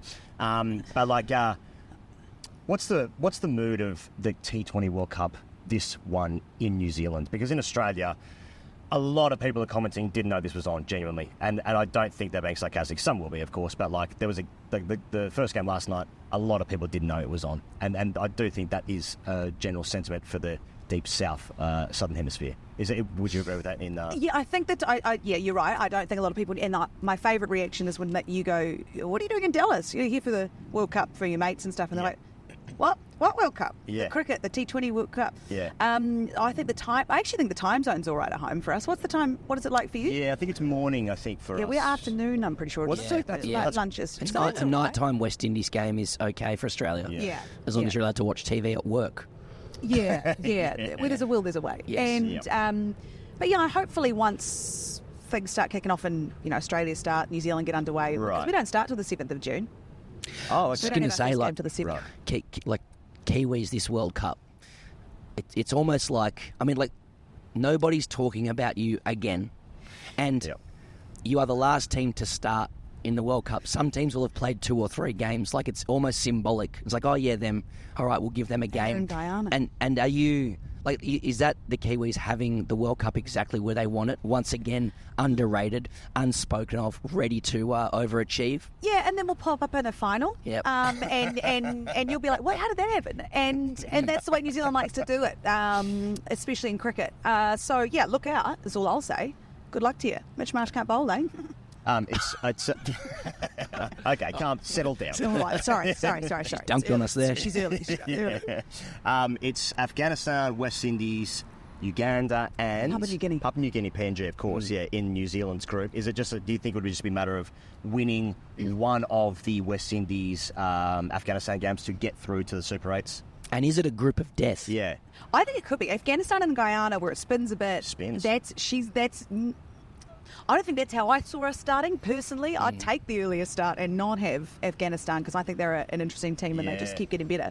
But I don't know if you just watched the West Indies game with Papua New Guinea. Like, there was some stuff happening there. Yeah. It's going to be interesting. It's a tricky pool. You don't want to come out. You don't want to come out having dropped one, though. I don't think, for pride. there's so many people, like experts who are asked for their top 4 will say will pontificate like Rodin's thinker, will stroke the chin and go Australia, India, England and West Indies. It's just like there's like 7 teams that can win this World Cup. Yeah. Like there are so many, and now PNG's just just been defeated by 6 balls from the home nation. There's no way it's going to run to script or the way that everyone thinks it will. Absolutely not. And that's the beauty of T20 cricket, and it's why we love it. Well, why I love it, love watching it. Test cricket's still my favourite, but it's why it's exciting because anything can happen, and it's cool that it's such a big tournament. I mean, 55 games is a lot of games. Anything can happen. Look, this is a World Cup themed show. Yeah. So let's talk about 2019. Yeah. If that's okay. Yeah. No, look, I'd love to. I'm well over. Australia bravely defeated in the semi. Australia being in the semi. I just want to talk about that game. Look, some may know, some may not know. Martin Guppel is your husband, in that order. That's how it should be said. Thank you. I think you're the first people to say that. Yeah. You were on the scene there as a presumably presenter first, and partner second. Are you willing to walk us through the experience of that Super Over and the aftermath? And if not, it's okay. I don't know people are ready for that yet, but it was, or was it? It was some day. The good things about the Kiwis and the fans that we had there is that you could hear them. You could hear them the whole day, and they were so adamant, no matter when you saw them during the game, that we were going to win, because it really was. That Super Over was one of the worst experiences of my life. Yeah. And obviously, no comms, so I didn't know that Gut was coming out to bat, but he had taken Joffre down a couple of times in some of the early overs when he batted, but he hadn't had the best World Cup. So when he walked out to bat, I thought to myself, oh my God, I had my daughter, it was. You're saying you weren't backing him? Oh, always backing him. Yeah. Always backing him. Give us right to Jimmy, though. Yeah. Look, Nish kick off. Marty. Nish has a way about him that, he's got a persona, perhaps I could say. When he walks out, that's the type of thing you want. And when it comes He's chest out, isn't he? He loves it. Alter ego stuff. And Gup had been involved in a lot of the big moments in that day. And it was just... Yeah, it was a wild ride. An over of cricket's never taken so long. And then, unfortunately, regrettably, I was on an angle that sort of, I was like, let's have the run out. I was like, let's have a look at it. Like, I just couldn't. Let's always have a look. See that. I mean, don't get over your skis. Calm down, Joss. For God's sake, keep it together. Settle down, mate. Arrogant. Come on. And then then the replay, I was like, ooh. Half a pitch. So that wasn't so good, but it was one of the saddest sort of experiences. Just as a sports fan, and as a sports fan, because I'll never be able to watch the whole game again. Oh, yeah. And it was one of the greatest one-day games ever played, I think, because it ebbed and flowed so brilliantly, and there were so many little moments in it, and anything could have happened. Unfortunately, it didn't on the day for us. But, so going down to the ground to do my job, I had to sort of give my mum my child in the pram and be like, I'll see you on the... actually, I had to take her down because I couldn't get to her because it was just pandemonium. So my poor 2-year-old is like, Mum, what's sort of happening? I will tell you, though, right before that last ball was bowled, one of the other partners from the New Zealand team leaned because I couldn't look. I was like, I had my head. I was like, and I'm usually, I don't breathe a lot when he bats anyway, but I usually watch. I always watch. And I had my head down, and she leaned into me and she put her hand on my leg and she goes, it's okay. Good things happen to good people. And I looked at her and I thought, what? And then I just remember looking down at my knees going, like that was sort of the noise that came out of my mouth. Then the ball was bowled. Then it all happened. My daughter Harley was beside herself. And then I couldn't look up for the cheering and the celebrating the English wives. Literally there was a velvet rope that was dividing the two families. And so you sort of were like, get it together.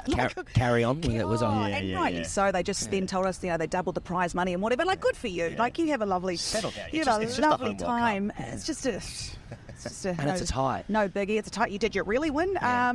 Where's your boundary count? What does that even mean? And so anyway, I'm not sure what the question was, but I'm definitely over it, and so that's fine. But going down onto the ground was quite an experience because just through the nature of international cricket, you meet a lot of the other boys, you know, in the English team, and one of the first people I saw was Johnny Bairstow, who's a just lovely guy. Came up and he said, Laura. I was like, no, not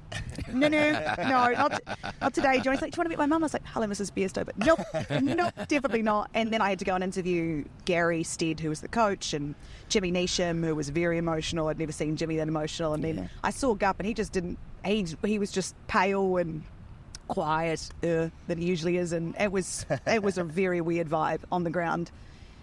But the weirdest thing was watching because obviously Emirates is a major sponsor. One of the weirdest things that it really took a turn for me was when they were doing the ceremony, the presentation of the trophy, and you know the slope at Lords.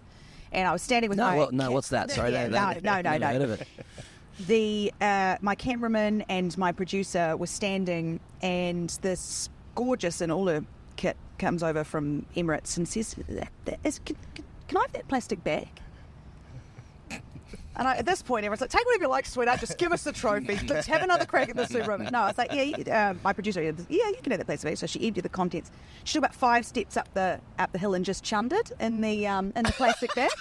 And it had a hole in the plastic bag, so down the slope was all this spew. And I was like, the hell's happening here? Like, it was the most bizarre. Can we get a camera on this? What's going on here? It's the boundary count. Yeah, it's the boundary count. She was sick to her stomach about the whole thing. So she was representing how I felt, and then the aftermath, I think you asked? Yeah. So... What do you even say? What do you even say to... Are we still in the aftermath? Not much. I didn't say a lot. I just think there was a cider on offer, and I sat down, and I didn't even play it. You'd think I'd played. That was the worst part. I took it so poorly. Oh. Yeah. Drained? Yeah. The weirdest thing, it literally had nothing to do with me. I was just a fan. I was emotionally invested, obviously, at being Gup and he being involved in all the big moments, but it was... I handled it worse than anybody in the team. And you asked them, I was just not good. And it was sad, everything was a bit depressing. But then one of the boys, I think it was Trent Bolt and Ross Taylor, got their speaker, and we were in the long room, and there was some questionable tunes played, a lot of very Kiwi tunes played in there. We were just dancing and sort of trying to rally around. And the English boys, and this is my favourite bit, is that obviously the ECB was so sure they weren't going to win, they'd organised a coaching session for them first thing the next day. So they left. They came downstairs, walked past us in the long room. They had to go because they had coaching the next day, and we kicked on. It was pretty wild. But yeah. So it was a good post-game circuit anyway. At the long room it was. Then we went back to the hotel, and everyone just sat still. And it was like... Yeah. And everyone sort of head on hands like, what the hell just happened? Well, Nisha's, our friend Nish, he said that it might be like the worst loss in any championship game in the history of the world, or I'm paraphrasing, but worse to that effect. And like, I got to say, even as an Australian, because like everyone's going for New Zealand there, right? Everyone in the world's going for New Zealand. I find it hard to watch the last few overs back. Like, I'm exactly the same. New Zealand won that game 5 times before they lost it. So, you know, and like, look, the rules were the rules. England won, but like, what the fuck is it? Anyway. What is the boundary gap? So you're going to tell me. So you're going to go outside. So you got Owen Morgan, who loves talking about this with me, by the way. You're going to say Owen Morgan's going to go, boys. Now, just in case this goes to a tied super over, as many boundaries as we can. Are you? What? But even the super over, like I think Nish gets it to 6, and it was Nish. Got it to 6 off 3 or something, and yeah. Anyway, like like you're working, so as a. Like that, you're working that day, right? Yeah. Yeah. But I already did a post-match on the 2019 World Cup, which was perfect up until that game. Yeah. So as a professional, like obviously you're emotionally invested, more than emotionally invested. Like, how do you summon the strength to then present and be professional in your job? I wasn't professional that day. I think fair to say. No, I was. It was actually you were vomiting in the bag, wasn't it? Yeah, it was. I had a quick chuck, and then away we went. Yeah. I thought I'm going to rig this whole thing now. Watch me go. I'll just steal that. Hey, Laura's taking this really strangely. She's stolen a woman's costume. Yeah, that's right. When I get sad, I dress up as a hostess. What do you want from me? See what I'm happy. What I dress up in. So yeah. No, yeah, it was. One of my favourite things that anyone said to me after it was like, I think Guppy hit that last ball too well. And I was like... He hit it too well. I like it. That's cricket. He smoked it. Good, absolutely smoked it straight to him. Good. No, good for you. But I'm still thinking about the final. I'm not sure what your question was. Well, can I ask this? Like, as fucked as that whole thing was, is it actually like... Is it in some way like a great cricket memory? Because of the how invested you were in it? Or is it complete trauma and pain? One of the two things. It's on its way to becoming this, but it's pain, like you described, which for an outsider is actually makes it great. You have to play the character or beat the person who just experiences it as pure pain, which is what it was. Yeah. Like, it's not even like the 05 Ashes for Australia where we can magnanimously say, well, what a great series, because we smoked everybody for 20 years. Australians were bored of winning. Exactly. Yes. Whereas New Zealand doesn't have the trophy. No, and we'd gone. A lot of us, the bulk of that team, had gone through 2015, and I think we were like, that was the side, if we were ever going to win it, that was the side that was going to win it. And we were so good until we were not. I was talking about it with Finchy the other day. We were talking about MCG so big, though it's hashtags going around, and it used to be a long way to walk if you got a duck out there. But I was working. We were doing with Sky. I was doing a unilateral at MCG. I'd never been on the ground there. I'd never seen anything like it. Yeah. But the noise when Stark got Baz in that first over, it was like the walls of the MCG were coming in on you, and I can't move when Guppy bats. So no matter when he comes out and faces the first ball, and Baz notoriously didn't like facing first ball, I just have to stop where I was, and that'd be me. So that wasn't so good. But I felt myself going like that because the noise was so loud. And it's different because you got your asses handed to you, so you can cope with that loss. This one made no sense. And like morally, you're like, how could you celebrate like that? This is all me, by the way. Gup has never said any of this. It's me that's taken it so personally. Like, carry on like that, But I have enjoyed, giving a few people stick about it over the years, and people have enjoyed telling me that it's good to see that I've got over it. So, No, you guys clearly have gone down the musical theatre road. What a still time. Still time. This is. Well, what's your favourite performance? What's your favourite piece of musical theatre? Wicked, Defying Gravity. Oh yeah. So you haven't seen it's coming as a movie coming out. You want to watch it? On that. Yeah. Oh yeah. No. Yeah. Yeah. Come back to that. Yeah. Read a lot of interviews about you in preparation for this, and I just note that like so many interviews with female sports presenters seem to require the angle of balancing work with parenthood. Is that you check out the Current Women's Weekly in New Zealand, you will see an article of that very thing. Is that line of questioning tiring, or is it relevant because male sports presenters don't seem to be asked this question, which may reveal that there's more work to do? If people believe the perception is that, you must really have to juggle. Yeah, I mean, sometimes it does get a bit like, okay, we could talk about something else. Yeah. But the reality is it feels like it is a balance, it is a juggle. When you've got two young kids at home and you do what you want to do, and I have set goals for myself. Coming over here was, like one of them. This is something that I love doing. I'm very lucky to do it. And my mum was both my parents are great, but my mum was a really amazing woman at doing everything and showing me that you could do everything. Got it, yeah. So for me, I just want to particularly empower other women to know that you can do it all. Why can't you? Who's stopping you? And also particularly having a daughter, I want to show her. It does get asked a lot, and there is an issue there. Like, there is something that maybe we could ask how are you coping being away from your kids? How's the balance? It's really nice to have uninterrupted sleep, which I haven't got yet because of jet lag.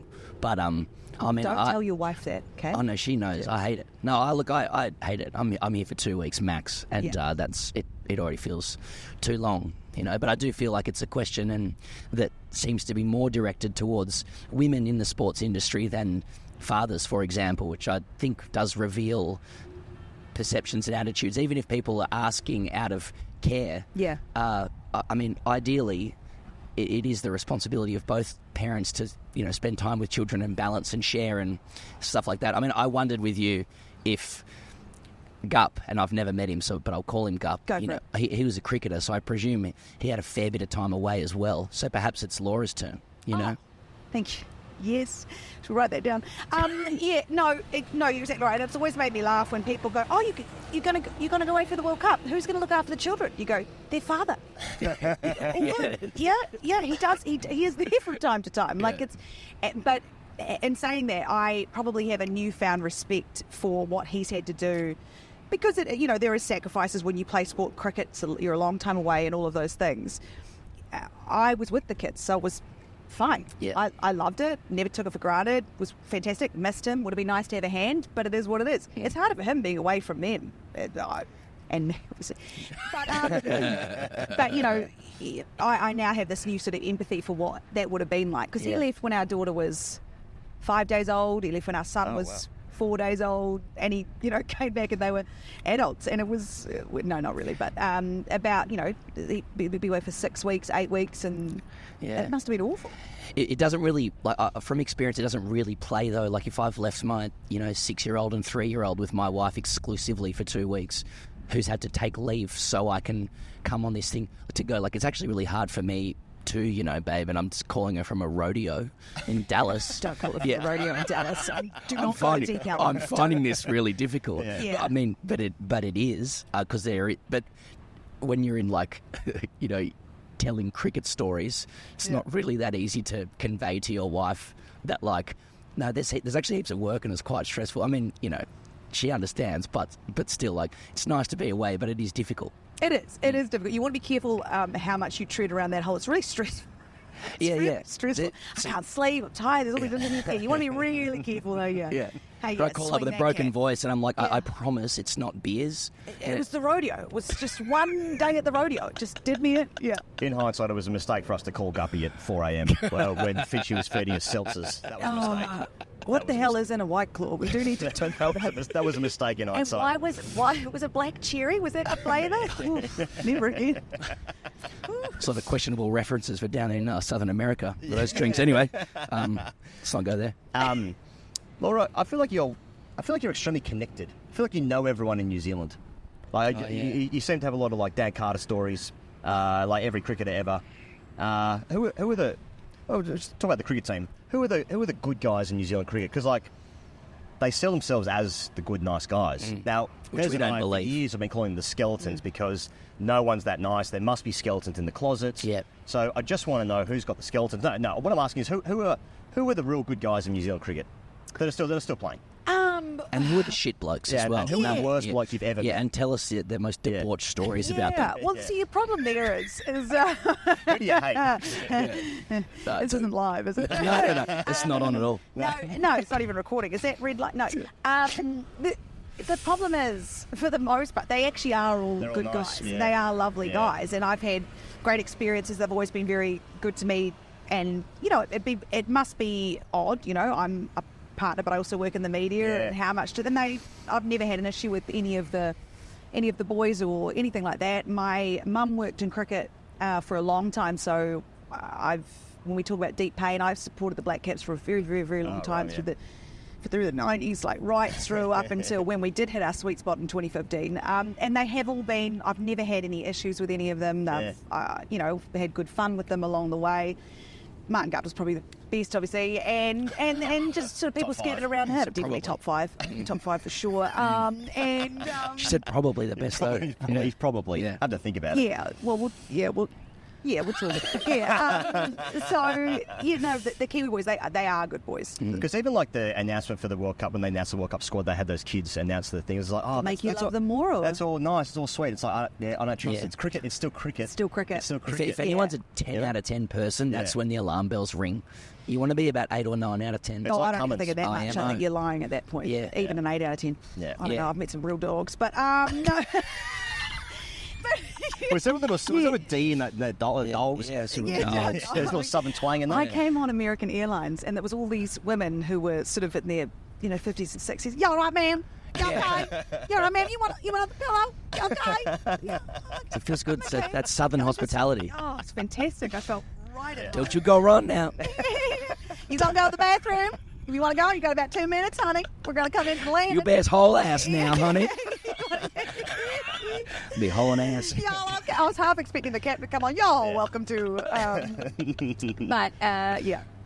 We had a very good Uber driver who was narrating the scene the other day. I can't remember what was said, but it was just, don't say it all, but it was magnificent. They're fabulous. It was a full Texan, Southern experience. I got everything out of it. I'm having a great time. Yeah. Have you done the JFK tour yet? Yeah, we just came from there. What do you think? Well, well. anyone who thinks Oswald acted alone is a moron. Dolly Parton's breasts are natural. Speaking of 2 out of 10 blokes, mate, come on. Yeah. Did you go on the tram one that takes you right the way around, and you went to the movie theatre? And no, I feel like we did enough. We asked Aaron Finch if we could record him from Dealey Plaza, and then get a shot with him on the grassy knoll, and then we felt it was wrong. A photo. That's a correct terminology. Y'all want to be careful with that one. Yeah, 3 or 4 shots actually, but then we decided that taking a picture on the grassy knoll smiling might be inappropriate, so we also got one where we look quite downcast and solemn, Respect, out of respect. But that's arguably the funnier photo. There's no way that you can. I mean, who? I think he's there, but I also think have a look into Jack Ruby. Have a look into LBJ for a minute? have a look have a look into the Louisiana mob. There are inconsistencies with the Warren Commission and other select findings. So that's what I thought about it. To be honest. Good. Yeah. Guilty.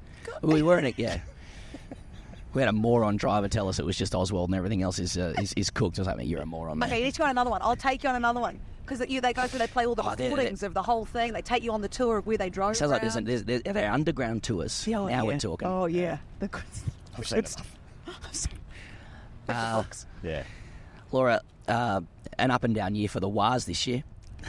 I thought you were going to bring up the Crusaders before, which was going to really upset you. But the Wars. You guys have had a good run of the Crusaders. You can take a few losses, but are you fully on board with the Wars as a Christchurch woman, or are you reserving a spot for a South Island expansion team? Really have done your reading. I mean, I'd love I'm to see us. invested in. Yeah, because what's your team? Bears, North Sydney Bears. Perhaps we could partner. With what? Well, okay.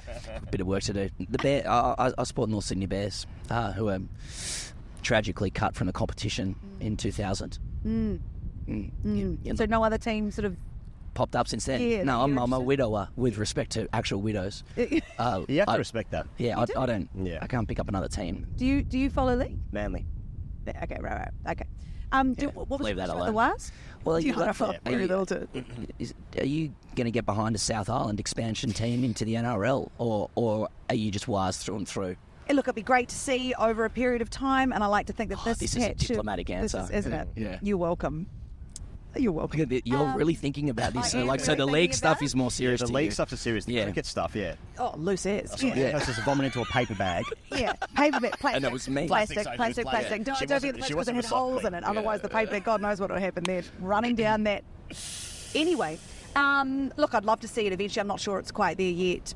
But it would be cool to see it happen. The Wars are a sensation, especially over the last couple of years. But the Warriors have had the most incredible fan base for such a long period of time.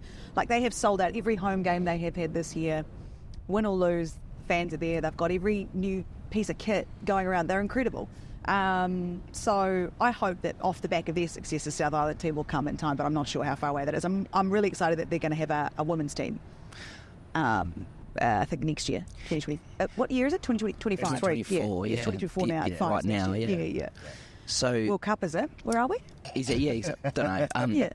So in rugby league land in Australia, the dominant press will tell you that league is really starting to supersede rugby union in New Zealand. I find that difficult to believe. Life is still the All Blacks, isn't it, in New Zealand?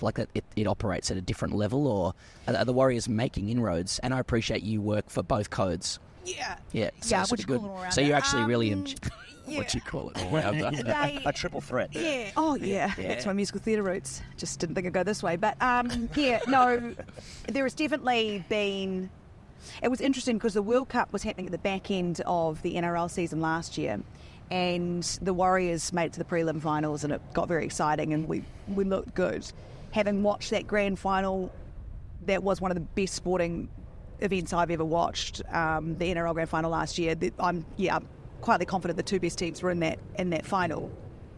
But there was a lot of chat at the same time as the All Blacks, because the All Blacks went in for the first time, as long as I can remember being an All Blacks fan, almost the underdogs, which was quite weird because they just hadn't had the winning streak that they'd had in the build-up to usual World Cups. And you did feel like the ledger was tilting a little bit. I'll get in trouble for saying that. But I really don't know where it currently sits, because we've got a new coach, and we handled losing the Rugby World Cup a lot better as a fan base in New Zealand than I thought we would. And everyone was sort of quite comfortable with the fact that perhaps we were outplayed. Perhaps South Africa needed it more. It meant more to them to win it. It was a very wild time as a sport fan who liked both codes. All right. But there is like I said, amazing fan base for Warriors, and definitely a new lot of fans after last season.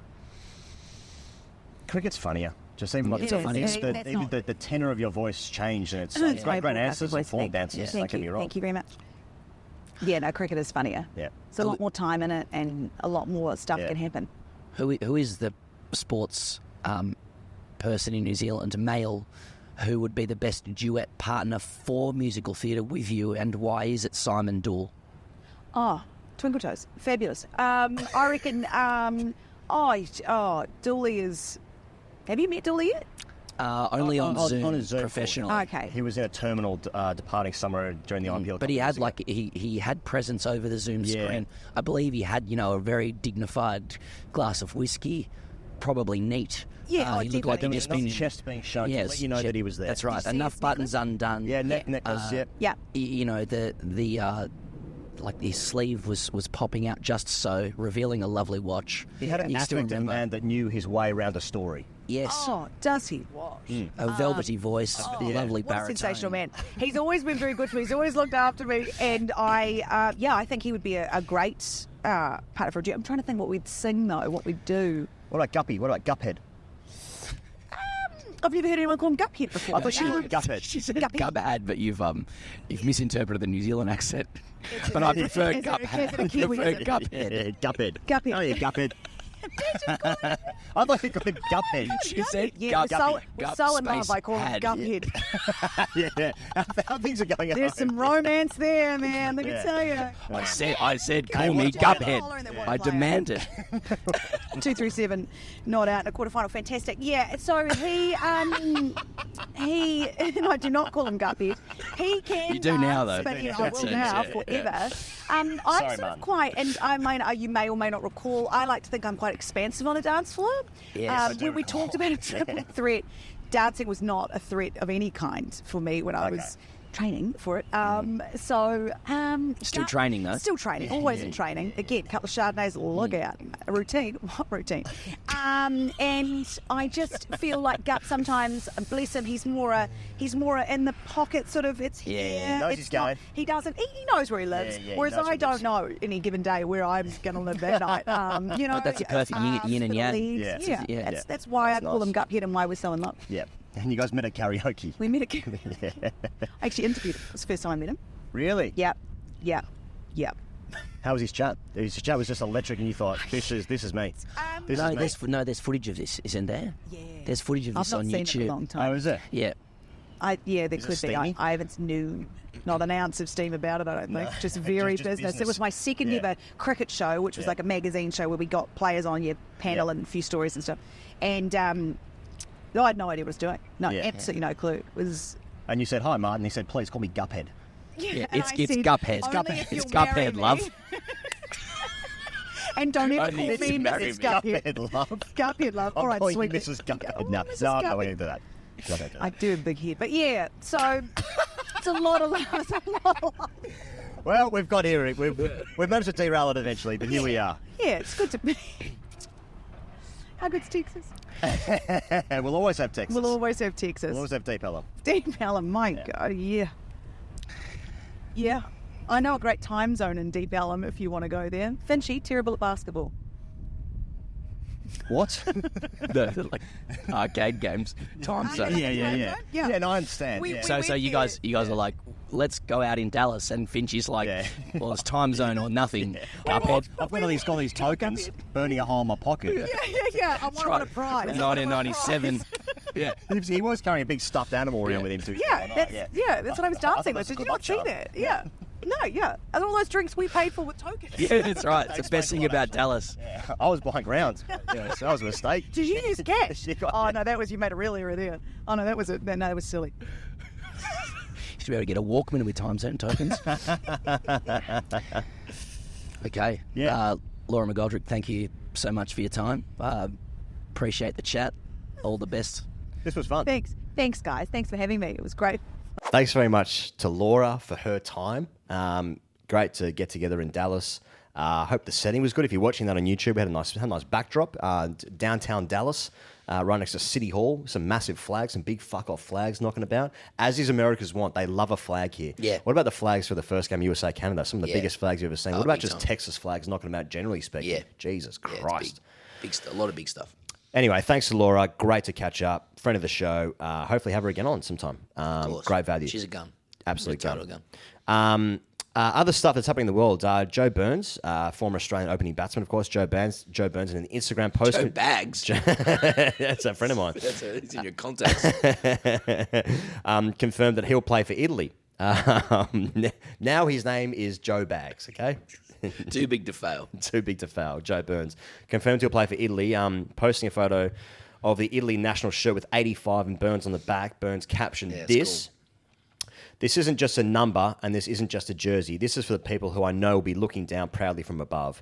In February of this year, my brother sadly passed away. 85 was his number in the last team he played for and his birth year for the mighty Northern Federals in sub-districts. The days, weeks, and months since my brother's death have been the toughest I could ever imagine. I'm not too proud to admit that it's been a daily battle that I often lose. While a part of myself feels like it will always be missing, I know this shirt will carry on his spirit and give me strength. It's the hours playing as kids and connection with him that taught me to love the game. I often reflect on the bravery and commitment it must have taken my grandparents when they left Italy to start a new life in Australia.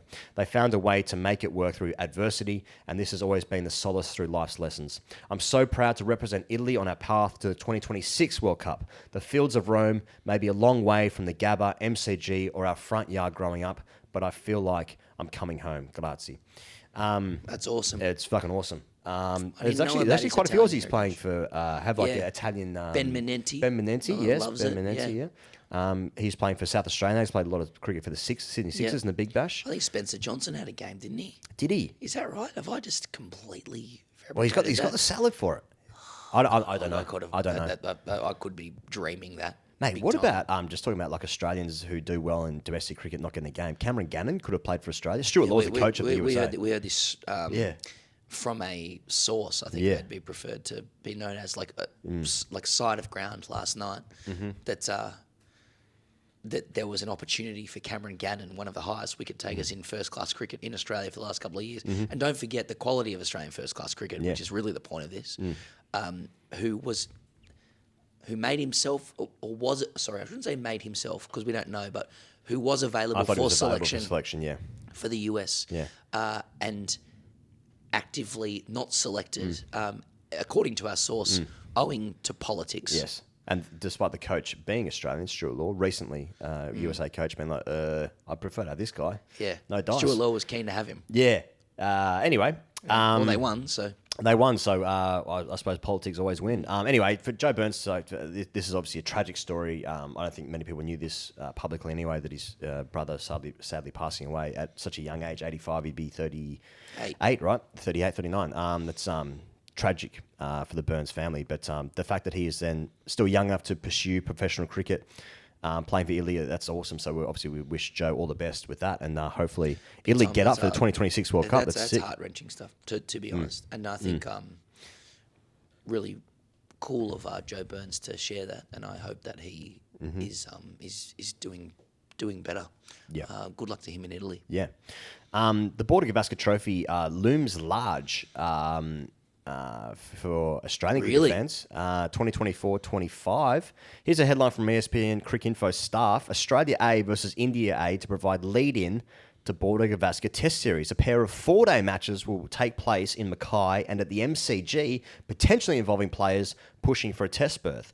The 2 matches will take place at the Great Barrier Reef Arena in Mackay from October 31 to November 3, followed by the MCG from November 7 to 10. The entire Indian squad, comprising both the main tour party and the A team, will then have an internal warm-up fixture at the Wacker between November 15 and 17, ahead of the opening test at Optus Stadium in Perth, which begins on November 22.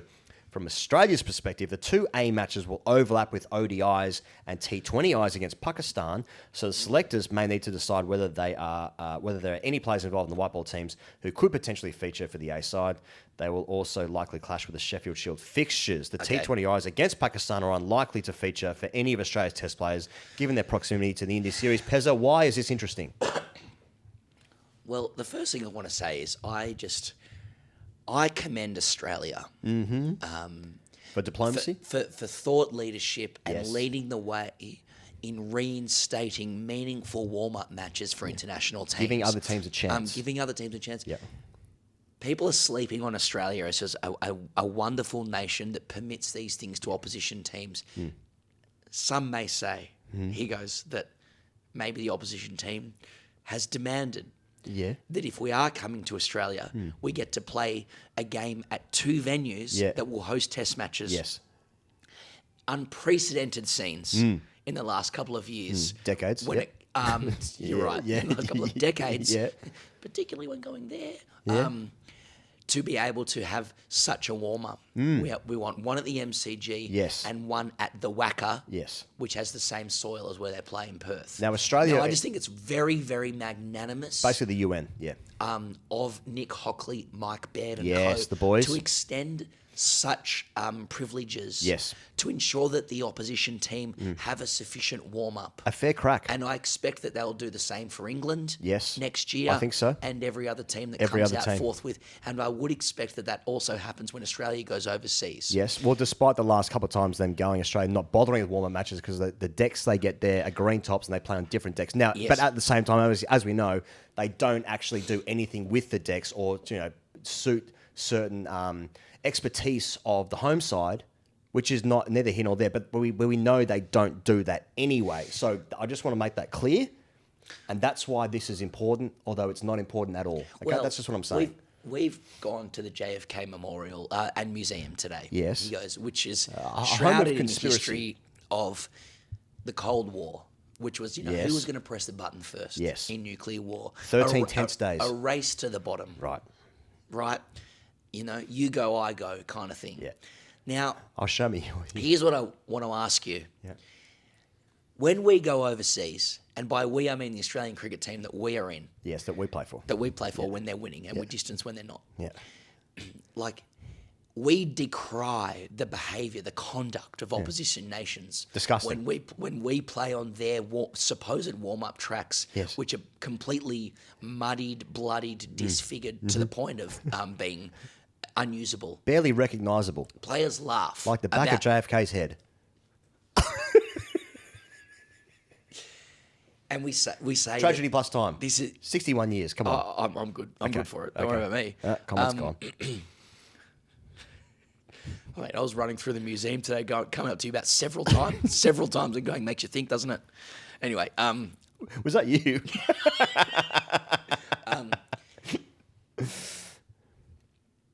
What do you want Australia? What posture do you want our nation to take for India coming out for a test series this summer? When I'm giving it to you now.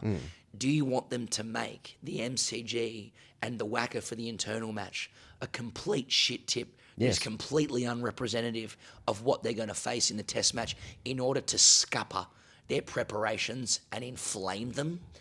A Gautam Gambhir coached Indian side. Now, he hasn't been announced, but narrative. I'm offering you that, or I'm offering the opportunity for Australia to extend an olive branch to other nations so that they too may give us good warm-up tracks when we go over there. Go. Pezza, my only interest in the sport these days is farce. Now, Australia has been gifted an opportunity they have lured India into a trap, and the BCCI, into a trap thinking, yes, hands across the Indian Ocean. We'll join hands here and we'll all be as one. Let's create a cracking contest between 2 top-level test nations to save the format. Now, what I want is fast. I want a game that is over before the beginning of the third session on day 1.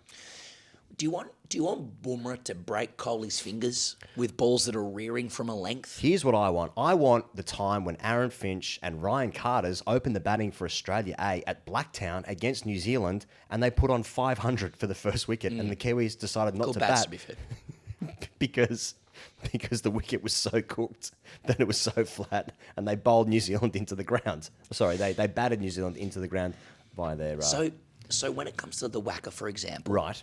and like the whole symbolism of this, although India's knocked Australia over the Gabba, etc., the symbolism is that like the Wacker soil is the lifeblood of the Australian spirit. You know, Yes. that is where we grow the third leg, and where no team can go with us ever, except for South Africa when we were shit. Yeah. I guess. But we have amnesia about that, really. Except for the Michael Clark story and the suck my cock. Wait. Who's your best mate, us? Why don't you suck him Why don't you off? suck him off? Oh, did I say who it was? Anyway, That's an allegation. it's an allegation. Yeah, like, do you want that deck to be like a complete road? You know, do you like? Is that our job? Is that what we've got to do here? Or make it so trampoline bouncy that Yeah. no one gets anything out of it. Then the bowlers start bowling the wrong length. They get carried away. You know, you need to pitch it up, etc., etc. Batsmen are not enjoying it. They're coming out with arm guards, chest guards, two lids. And this is what I'm saying about the Wacker, right? Sorry, I just forgot what I was saying for a second there. But like, think about being the Wacker groundsman or the grounds team at the Wacker. Couple of blokes, Yep. straight out of school, working on their apprenticeships. Yes. Spending time out on the roller there. Time of your life. Yep, long sleeve shirt. Fuck yes. Not even a bucket hat. A probably Kubra? more yeah, probably in a Kubra. Let's call it a Kubra. Let's call them the Kubra. In your bloodstones or your bloodstones. In their bloodstones from Africa. Big old beards. Aussie Yes. Rules fans. Yes. Harley Reid chat. And this is their moment. Yep. When, on the one hand, they have a conversation with Nick Hockley, who comes to the ground in a suit, to whisper into the ear of the head curator of the Wacker, just to say like, just two words, like either one or two words, one road or two shit tip, right ahead of India coming, and then here comes India, Jay Shah, flanked by let's say 12 to 24 men. He's got to motorcade himself. Who offer each of the grounds people Yeah. money for life. The chance to meet MS Dhoni. Exactly. One photo. Yeah. Exactly. Yeah. Yeah, that's right. A cut of an IPL team, or at worst, an ILT 20 team. And they've got a decision to make, the Wacker groundsman. Yeah. You know, like what do we do? Because basically the result of the series hinges on this warm-up game. It does, The yeah. internal warm-up Yeah. game, that is. What do they do? Do they, you know, because don't forget, West Australia tried to secede. What country? They did. How Yeah. will they support the nation in that cause, or will they just put together a bouncy Wacker track to allow Coley and co, not so much Sanju Samson because he's not A selected, bit less so, yeah. but Coley and co to thrive. This is where I like to think that the power that Nick Hockley has accrued over his time and the respect of the nation and the ground staff, you know, hard-working Australians, as we've discussed. decent, hard-working Australians who are dealing with cost of living pressures, and also quiet Australians.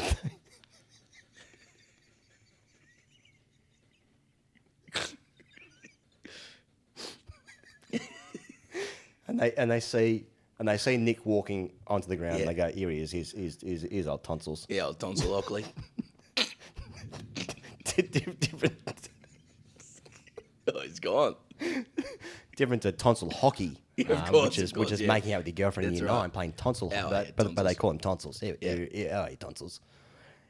Is it And, fair and, to he, say, and he whispers, he says, shit tip. And they say less tonsils. yeah, say no more. Yeah. Say no. You've said too much. Now get out of here. I'm wearing a wire. I'm Exactly. an operative for Jay Shah. Jay Shah, Yeah. exactly. See, then you go the other It's way. probably fair to say that Nick Hockley's, and I'm sorry to trivialise his job for his family, but his tenure does rest on the deck that's prepared for that warm up. If India receives a normal, bouncy, true, fast whacker pitch Yeah. in preparation for the first test. The first test. At Optus Stadium, Yes. which is the soil of the whacker. Yes. And we Arguably respect what they've done with the faster. networking If programs. we give India time on a deck like that, Yeah. the jig is up Yeah.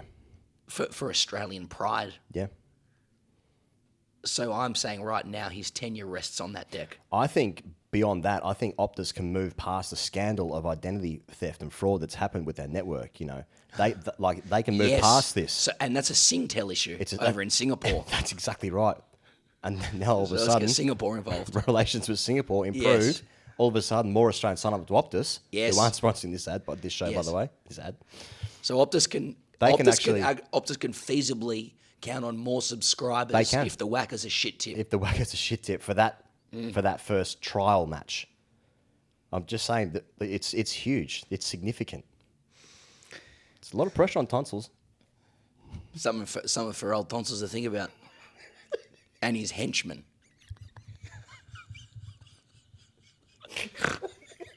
Loving this World Cup, but. Oh, should we talk about NordVPN? Because I would love to watch this on a fucking. You know, the next time we see Nick Ockley, he's going to ask us why we call him tonsils. He's Because probably going to ask us to stop calling for his head. For his job, to be fair. Oh, yeah. First of all, that. Second of all, boys, Oh, tonsils. good boys, two-pronged. Bessie, do you ever get frustrated you can't watch certain live sports events Oh, yeah. because they aren't televised in your country? Well, here's a solution. With NordVPN, you can switch your virtual location to a country that is showing the sports event that you want to watch so you don't miss out on the action live. Here's what we want people to do, Pezza. Didn't occur to me. We'll probably have a conflict of interest here. But yeah, go on, yeah. You can grab your exclusive NordVPN deal by going to the custom URL through the episode show notes to get a huge discount off your NordVPN plan plus 4 months for free. That's right, Pezza. It's completely risk-free with Nord's 30-day money-back guarantee. Here's the link. It's nordvpn.com/TGC. If, for whatever reason in your life, you're looking for a VPN, I'm being serious now, more and more common, using them when you're overseas especially. Helpful to get into websites that are geo-blocked. That actually is extremely helpful. So if you want to do that, if you want to get a VPN, use NordVPN, use our tracking link, get behind TGC, get behind NordVPN, nordvpn.com/TGC. Hashtag TGC. Hashtag Ask TGC. TGC. I think hashtag TGC is the Gospel Coalition. I learned that a few years ago. We're quite big in Dallas. When you search that, a that's couple right. of different questions come up. Exactly. Which still could be related to grade cricket. This one comes in from James. He was signalling wide.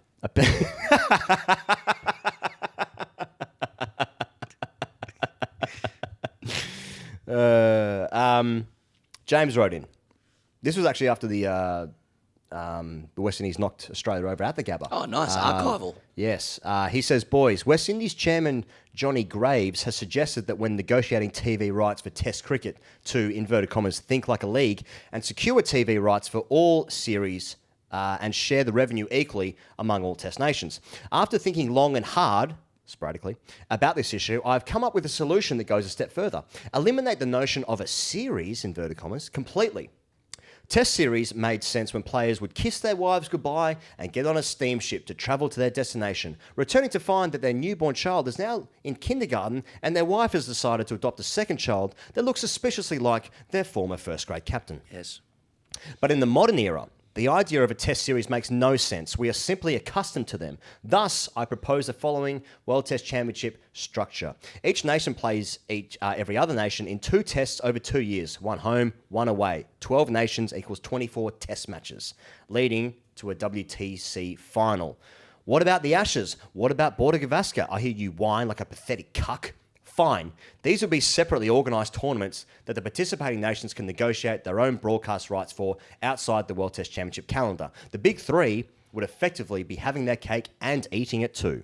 The format of the WTC League, as I'm dubbing it, allows for other innovations, i.e. no more coin toss. The away team chooses whether to bat or bowl first. This eliminates the scourge of pitch doctoring, as it would only benefit the away team.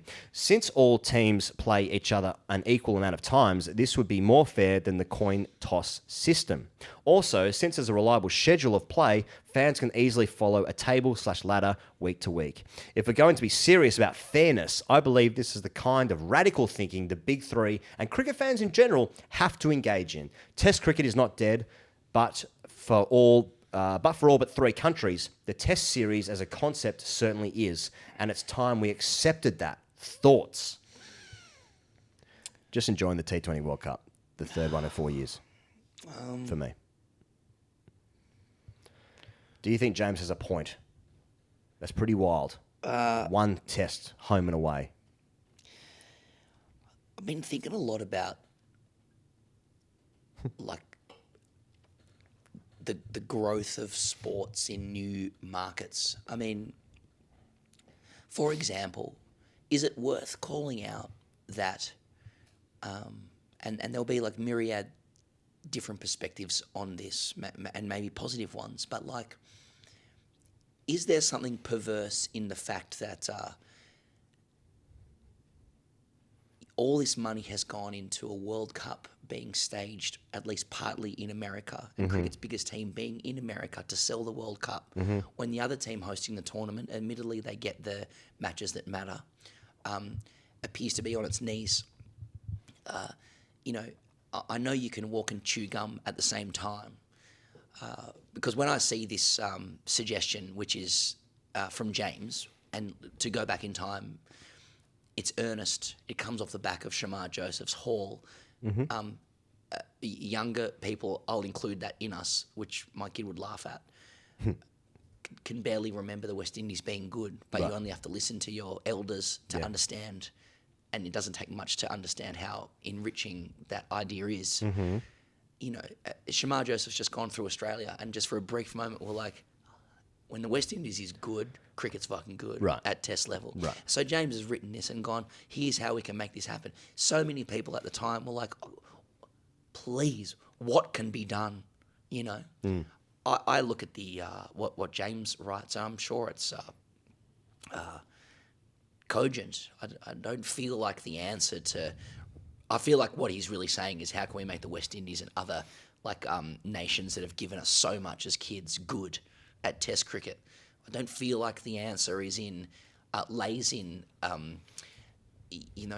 gaming the structure of it. It starts with something a bit more raw and foundational than that. And I suppose, and so I probably agree with the Johnny Graves side of things. Is there a world where the money generated from cricket can create the attitude of like, well, we all make the money, can we all have it somewhat equally? That doesn't fix boardroom struggles or the competence of administrators in countries or the cultures around that kind of thing, but it definitely helps. I think that part of the reason that I included it is I think it somehow like neatly sums up what we've been talking about, broadly speaking, in this show, in that people have liked cricket and they've loved it for a long period of time. And like the kind of things that are happening now, I think those people like it a little bit less. But without question, more people now like cricket in more different areas because of the kind of cricket that is being played.